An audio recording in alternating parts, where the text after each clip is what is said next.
ലോകത്തിലെ ഏറ്റവും വലിയ മനുഷ്യനിർമ്മിതമായ ചൈനയിലെ വൻമതിലിനെക്കുറിച്ച് കേട്ടിട്ടുണ്ടാവും. അതിശയകരമായ വാസ്തുവിദ്യയുടെ വലിയൊരു ഉദാഹരണമായ ചൈനയിലെ വൻമതിലിനെ പോലെയൊരു മതിൽ നമ്മുടെ ഇന്ത്യയിലുമുണ്ട്. യുനെസ്കോയുടെ പൈതൃക സ്ഥലങ്ങളുടെ പട്ടികയിൽ ഇടം പിടിച്ച ഈ വൻമതിൽ രാജസ്ഥാനിലാണ്. ചൈന വൻമതിൽ കഴിഞ്ഞാൽ ലോകത്തിലെ ഏറ്റവും നീണ്ട മതിൽ എന്ന് വിശേഷിപ്പിക്കുന്ന കുംഭൽഗട്ട് കോട്ട രാജസ്ഥാനിലെ രാജ്സമന്ദ് ജില്ലയിലെ ആരവല്ലി കുന്നുകളിലാണ് സ്ഥിതി ചെയ്യുന്നത്. സമുദ്രനിരപ്പിൽ നിന്നും 3600 അടി ഉയരത്തിൽ സ്ഥിതി ചെയ്യുന്ന ഈ മതിലിന് 36 കിലോമീറ്റർ നീളവും 15 മീറ്റർ വീതിയുമുണ്ട്.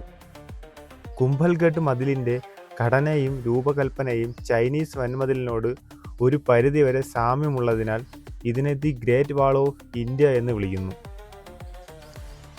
15-ാം നൂറ്റാണ്ടിൽ മോവാർ പ്രവിശ്യയുടെ ഭരണാധികാരിയായിരുന്ന റാണ കുംഭ എന്ന കുംഭകർണ സിംഗിൻ്റെ കൽപ്പന പ്രകാരം മദൻ എന്ന പേരുള്ള ശില്പിയാണ് കുംഭൽഗട്ട് കോട്ടയുടെ നിർമ്മാണ പ്രവർത്തനങ്ങൾക്ക് നേതൃത്വം നൽകിയത്.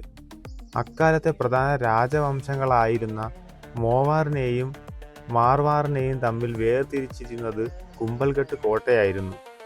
ആരവല്ലി പർവ്വതനിരകളുടെ കാടുകൾക്കിടയിൽ ഉയരത്തിൽ സ്ഥിതി ചെയ്യുന്ന ഈ കോട്ട ഇപ്പോൾ വന്യജീവി സങ്കേതമാക്കി മാറ്റിയിരിക്കുകയാണ്.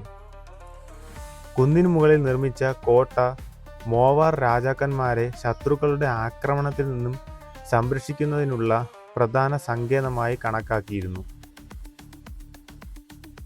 ഇഷ്ടികകൾ കൊണ്ടാണ് കോട്ടയുടെ മതിലുകൾ പണിതിരിക്കുന്നത്.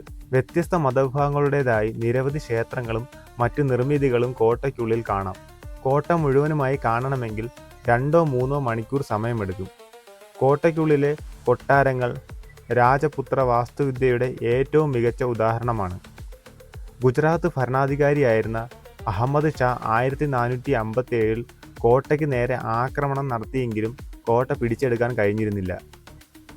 1458, 1459 1467 ഖിൽജി രാജാവായിരുന്ന മഹമ്മൂദ് ഖിൽജിയും സൈന്യവും കോട്ടയ്ക്ക് നേരെ ആക്രമണം നടത്തിയെങ്കിലും ആ ശ്രമവും വിഫലമാവുകയായിരുന്നു.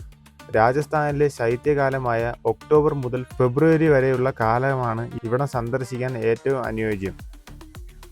ഉദയ്പൂരിൽ നിന്നും 85 കിലോമീറ്റർ സഞ്ചരിച്ചാൽ കോട്ടയിലേക്ക് എത്താം.